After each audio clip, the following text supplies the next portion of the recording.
Hi, you're watching ExtremeNOW Virtual, streaming to you live straight from our home office. I'm joined by a virtual panel of experts today to talk about the future state of healthcare, education, and other industries as we all prepare to reopen our doors. It's no doubt that the global pandemic has applied pressure that has accelerated the adoption of emerging technologies and digital transformation. So, why don't I introduce my panel of experts and get the conversation started? Dan, I think I'll start with you to kick this off. There's often been said that digital transformation was kind of an optional. If it was on the level of priority list, it really depended on the readiness of the organization to adopt such trends that requires, certain levels of technological readiness. Is digital transformation optional now? Well, I think as we've all realized, the pandemic has changed the world. We have a new normal. And when I think about digital transformation, I really think about, certainly in the culture of every company, every industry and around the world, it really begins with a mindset. It's a way of thinking about how do you use technology to deliver a better customer experience. And more importantly, when you can get through that mindset, I boil digital transformation down to really two simple elements here. One is we have to get comfortable with mastering emerging technologies. Think about today, how many people know how to use Zoom now, whereas before they didn't. The other thing is mastering the use of real-time data. And again, in the context of that we all are familiar with in today's current environment, think about where we would be in battling this pandemic without real-time data, without not only looking in the rearview mirror, but using real-time data to create models about what the pandemic could or will be in the future. So again, if we apply those practices to our businesses, this is really going to help every company around the world really pivot towards how to use technology to drive a differentiated and a better customer outcome. So it's an exciting time. It's an opportunity. This change is an opportunity for all of us.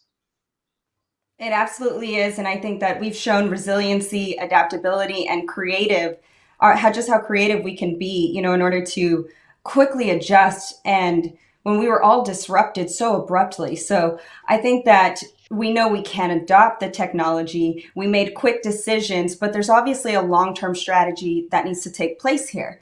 Bob, I'm curious to hear from your perspective. Is this going to be something that, say, smaller industries, smaller businesses can ride out and hope that, once we begin to go back to normal, that they'd be able to go back to their mode of operation as it was before this global pandemic? No, absolutely. Things are going to change for the long term now. Everything from customer buying habits and how comfortable they are going into different offices, different stores, different restaurants, how that process works, how businesses will handle their B2B relationships, and then in healthcare, even how we look at how an IT operations work between clinical support, who has to be in a hospital, who can work remotely now, how can patients be better cared for from their home to reduce that risk of infection. I think it's really forced institutional inertia to give way, to change rapidly because of this. I've never heard you say that before, and you're just dropping it on me now. I'm going to feel it. No, but you're right. Well, I do think that there'll be a long-term strategy at play, and I definitely want to dive more into healthcare and education as we go through the show. I know we're going to highlight just exactly what they're facing in that future state, but in the meantime, when we talk about digital transformation, there's a lot of good that comes with it and benefit, right? But there's always another side to the coin. So Ed, can you help us understand what are the risks that we should precaution for when we adopt? Well, as you all know, there's been an increased pressure for everyone to have remote access and to be basically working from their home locations. So that is probably the number one factor. I also think that when you look at digital transformation, it was a trend that was well underway before the crisis. If anything, though, it's been accelerated. So The two best use cases that are obvious are healthcare, the need for remote working for teleworkers in that space, and then also online learning. No one's going to school anymore. Universities have pretty much stopped classes. Everyone's gone to pretty much online. And we'll have some discussion about those trends later on. But the caution I want to have is that as we do move to a pretty much universal remote access type of operation, we have to pay attention to the cyber risks. There have been increased evidence of ransomware as well as cyber espionage as well, particularly in the industrial sectors. So we need to pay attention to this as everyone is kind of reacting to the crisis. Obviously, we've kind of taken our eye off the ball, or at least the attackers are hoping that we've taken our eye off the ball. And the important thing to note is that many folks are doing this successfully and maintaining secure VPNs out to their remote locations and for their teleworkers. But also there's a large percentage that aren't, and they're kind of just winging remote access using whatever tools they have. And people have to get a better handle on the security practice. Yeah, well, I mean, I think that digital transformation has obviously been a necessity at this point in order to keep operations flowing in disrupted environments. I mean, we've all been kind of adjusting so quickly. So, and it's impressive, as I mentioned, but you're right. It does open up, potential risk, vulnerabilities that maybe we weren't prepared for, right? We're delivering services and business models, service offerings in ways that we didn't conduct them before. By extending our networks remotely, we are substantially increasing the number of threat vectors that are possible as we essentially add more windows to the house, right? So we got to make sure that we are adopting security practices that caution those, introduced entry points. I do agree, but Ed, I want to switch gears and see how we can apply these concepts that we're talking about to healthcare in particular. I mean, they are an industry that's frontline and center right now. Not to minimize any of the other industries and their adjustments in this time, but healthcare, we're very thankful and appreciative.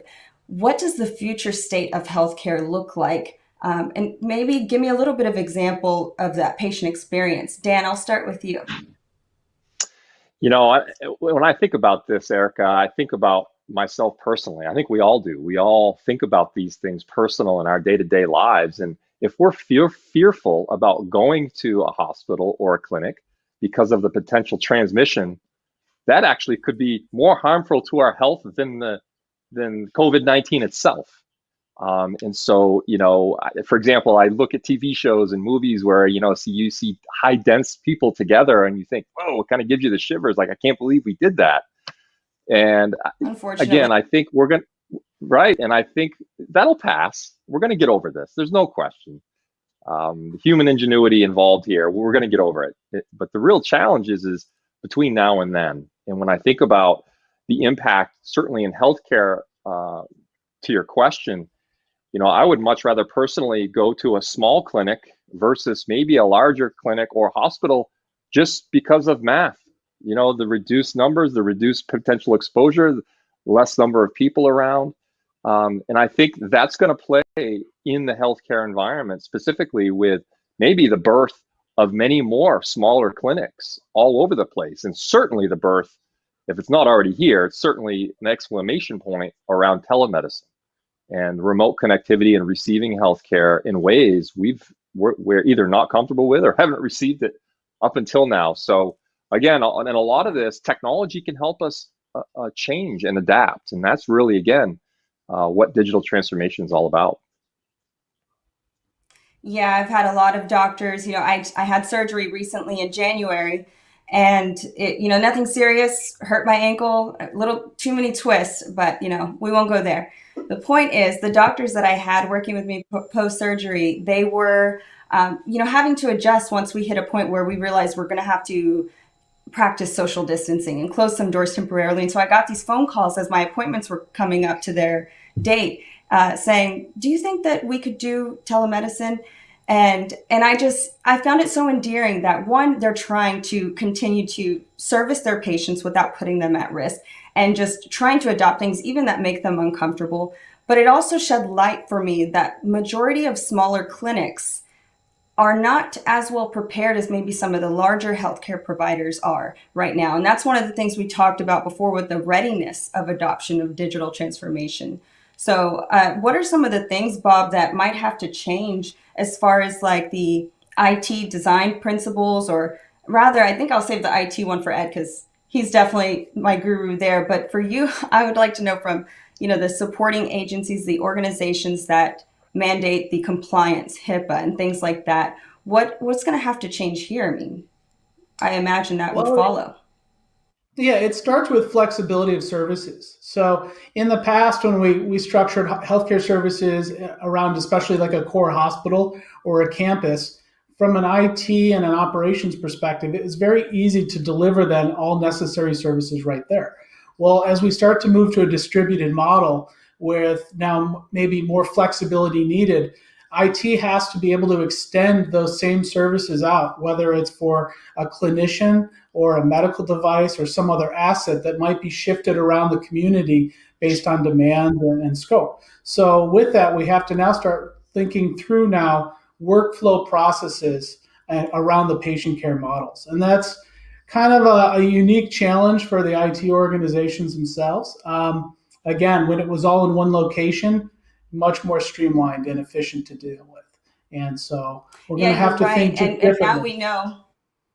You're right. And now we know that there's nothing. I mean, we knew this before, but certainly we know it today that there's essentially nothing that we accomplish in our daily workflows, whether it be personal or professional, that doesn't involve technology. And so we know that if we're going to extend practices and services that were traditionally, mandated to be in a certain four-wall perimeter, if we're going to be flexible in that, understand why that could be a potential disaster recovery issue there, what kind of IT practices or design models would have to accommodate that, as a consequence? Ed, I would love to hear your perspective, and of course, what security would be required as well. Yeah. Well, thankfully, this wasn't 10 years ago that this happened because we would have been totally unprepared. We really, really have had a lot of evolution in remote access technologies and the way things are happening. Cloud comes very much to the favor here. But the important thing to realize from an IT practices thing is that security has to be a tighter practice to the normal day-to-day, which means that once we start to extend secure remote footprints out from a hospital, it has to be literally an extension of the four walls, as you put it, which means HIPAA compliance, GDPR, PCI, all of those things need to follow. And that's important. Now, that's one aspect. That's securing the tunnel, making sure that it has the appropriate encryption, making sure it has the appropriate policies for segmentation. That's one aspect. But the second aspect that often is ignored is visibility, monitoring the VPN connections, making sure that they're staying within normal ranges of behavior and you're not seeing any anomalies. Particularly watch out for DNS anomalies. Domain name services, we often take it for granted, but any security specialist will tell you that that's often the first avenue that an intruder will use. And if I can compromise DNS, then it starts to become an ingress into the rest of the network. So catching those things early, catching them at the edge, make all the difference. And once you do that, then you can start looking at creating a remote teleworking footprint with relative safety.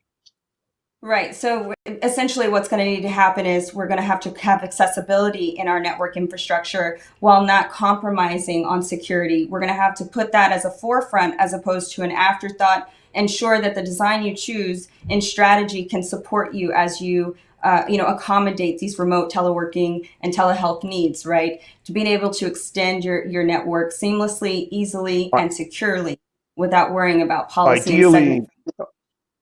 Ideally, you should not have to modify your security practice or your security profile significantly in order to accomplish this. Yeah, no, I totally agree. But let's get on some lighter notes and lift it up a little bit, because every time we get on security, I love you, Ed, for it. I know we need it, but I got to tell you, sometimes I'm like, I just want to do it all and forget security. That's not advice. Do not do that. So, don't do that. No, when it comes, that's a no, don't do that.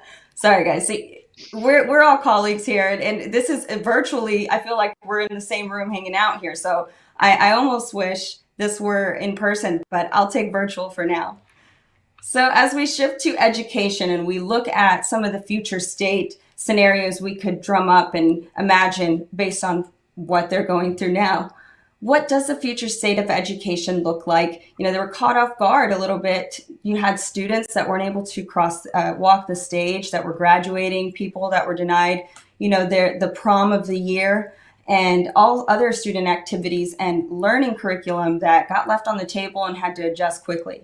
Luckily, a lot of schools have extended online learning, but I'm curious, what are the long-term state look like, the new normal of education? Dan.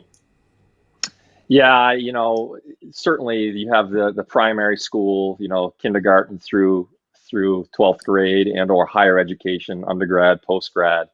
And when you look at that in total, in general, institutions are used to delivering education and students are used to receiving education through traditional brick and mortar environments. And so there's a misnomer that that's the best way to receive an education, when in fact, with the tools and the technologies today, there's no reason why we can't deliver as good, if not a better education in these types of environments, in a remote learning environment. And when assuming we can make that happen, deliver an equal or better education in a remote environment, think about what that opens up for the industry around typical school calendars, snow days, maybe summertime, maybe to keep kids' attention, certainly in the younger But years, maybe you do don't a tell me you're 3-hour coming out school of day. snow. Don't tell me you're going after snow day and summertime break. I mean, don't. I, I come know, on, I Dan. know that could be upon us. School bus. Think about the money that cities and towns are spending on school bus services and what that does to the environment. And there's just so many things that this pandemic, the silver lining in all of this is it's forcing us to rethink, really how we deliver a student outcome, a better educational outcome.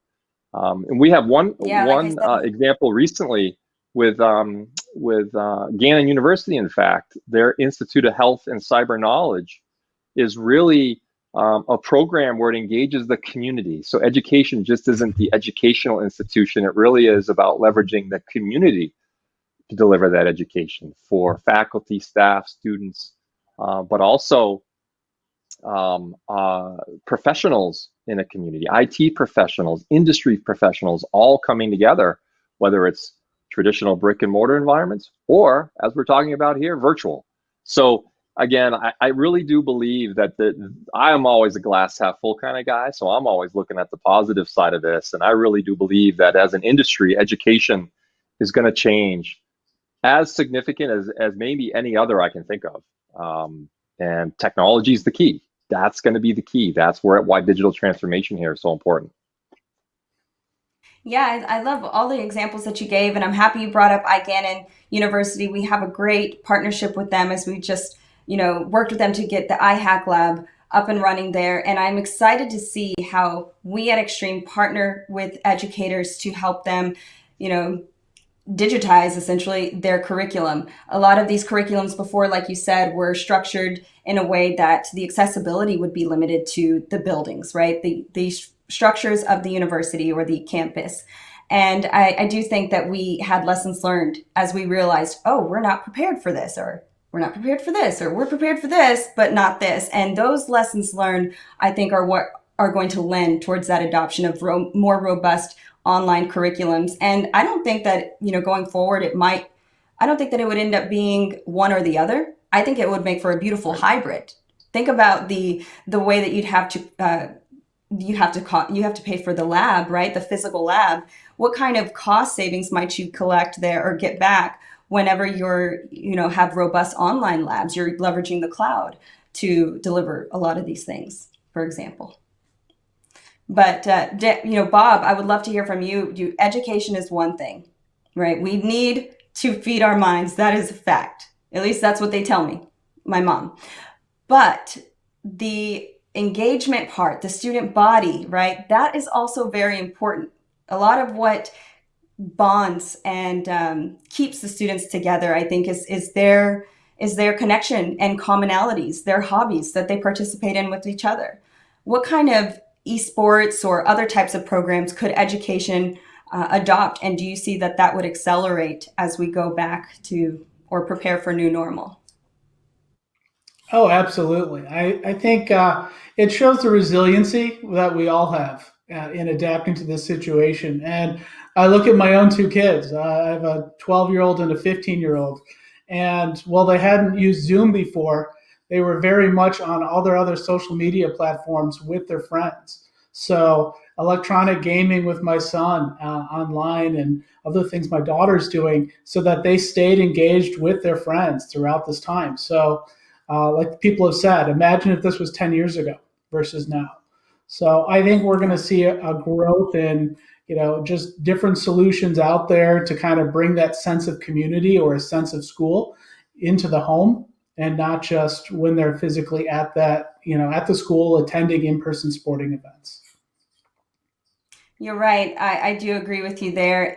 And I think it's great to see, for example, esports, just how broad of a reach it has, the diversity of students that it attracts of all walks of life, girl, guy, doesn't matter. I mean, I've heard some amazing stories come from the students at SUNY, the State University of New York, as they're going through, we're co-sponsoring their Chancellor Esports Challenge.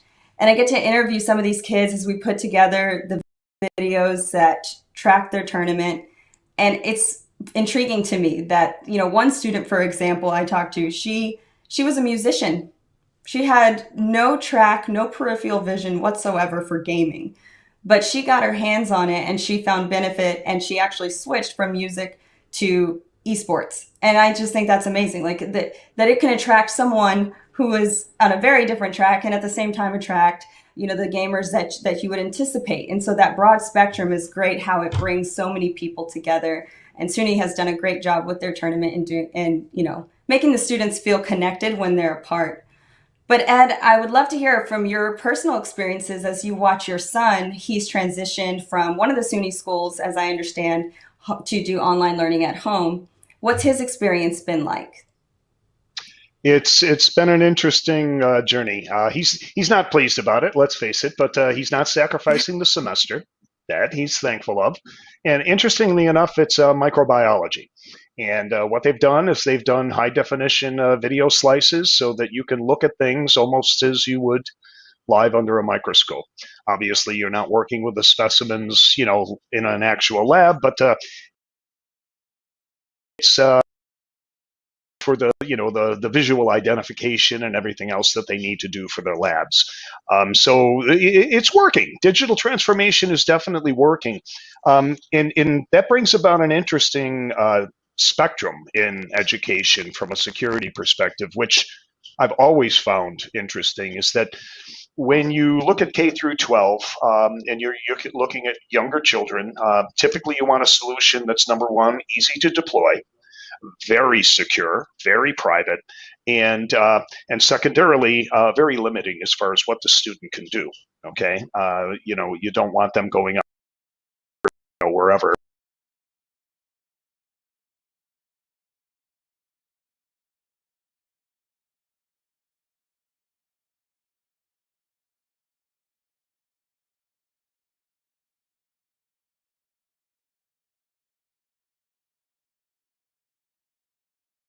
Icon in the space of, and you have to realize that some places you really want to constrain things for obvious reasons. Younger folks, K through 12, there's obvious reasons why we want to do that. But once you get up to the higher ed, that whole spectrum changes, and the whole security model has to change with the higher ed as well.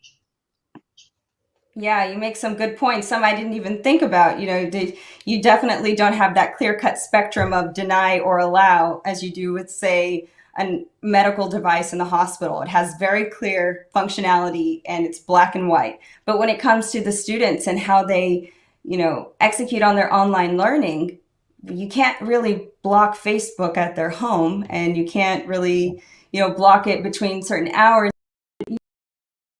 Level of control, but you also have some opportunity there to create a different type of dynamic and relationship and trust with the students and how we engage with them. So I do look forward to seeing education prosper from this, grow back stronger, and I can't wait to see those kids get back to school because I know they're going to love, the day that they can embrace each other, or at least like a distant high five. I think that's good. I'll settle for that. I personally think that that online learning is here to stay. It was all a growing trend. The online universities increasing viable trend. What's new is the cable space.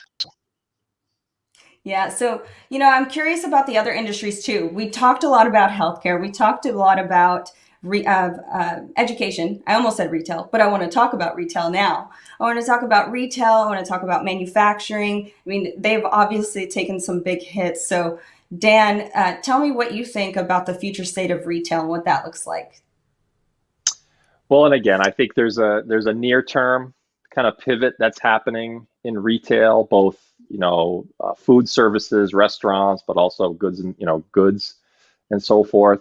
One example is we all know the behemoth called Amazon, and we all got so used to that order a swipe or a single mouse click, and you've got a product on your doorstep hours or day, or at the outset 2 days.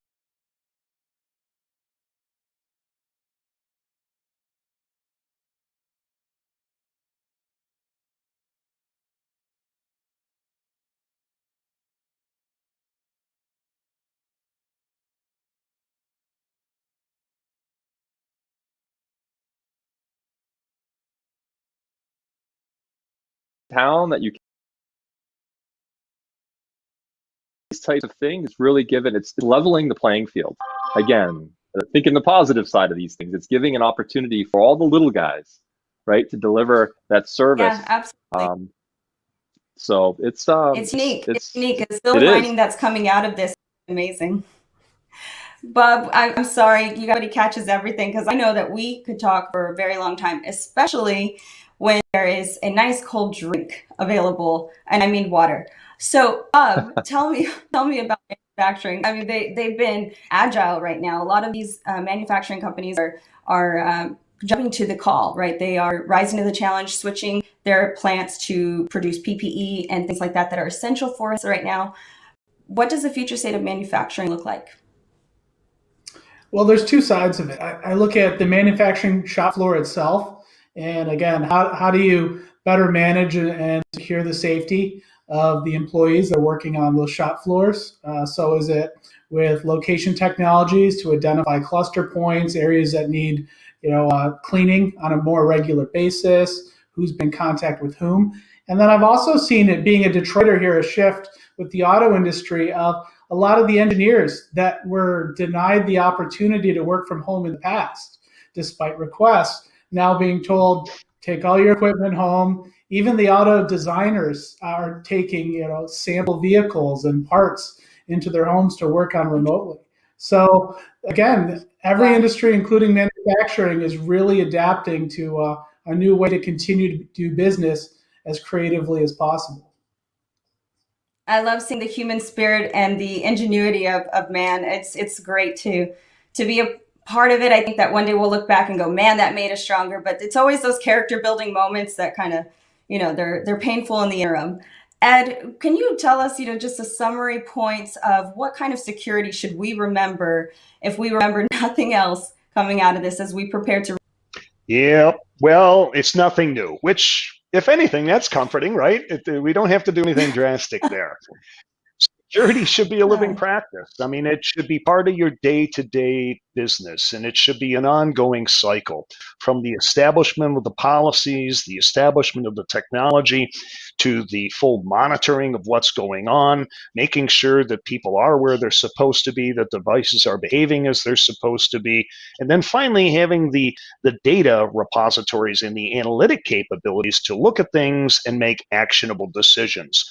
The other thing that's important, and this hopefully this doesn't ever happen to anyone who's watching, is that you need forensics. When you do get attacked, it's very important that you have very detailed logs very detailed information as far as what happened. And this living life cycle, this living practice of security, will embed that into your organization. And if you can take that away from what I'm saying today, then this whole crisis is actually worth it, because it will protect your organization not only now, but for years into the future if that practice is maintained. Absolutely. I do agree that you will look back and be thankful for the lessons learned that come out of this, because as I said, we usually don't know what we aren't ready for until it happens. And then we can always prepare for the future. But I really appreciate you guys coming on the show today, ExtremeNOW Virtual. We're going to be streaming live regularly, so just make sure to keep in tune with us and watch our next show as we'll continue bringing topics that are top of mind for you all. Until next time, I'll see you then.